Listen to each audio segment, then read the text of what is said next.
Na ma-access nila ang serbisyo, lalo na sa mental health.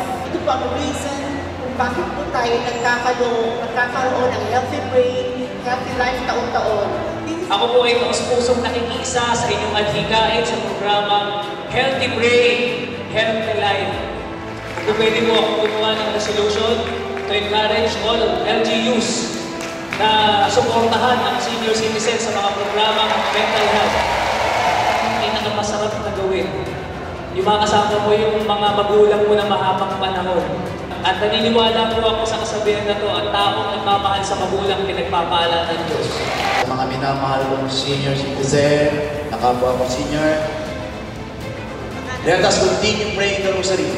Okay? Sa mga Katoliko, humingi po tayo ng dasal sa ating panay na patungo sa anak at siyempre sa ating ama.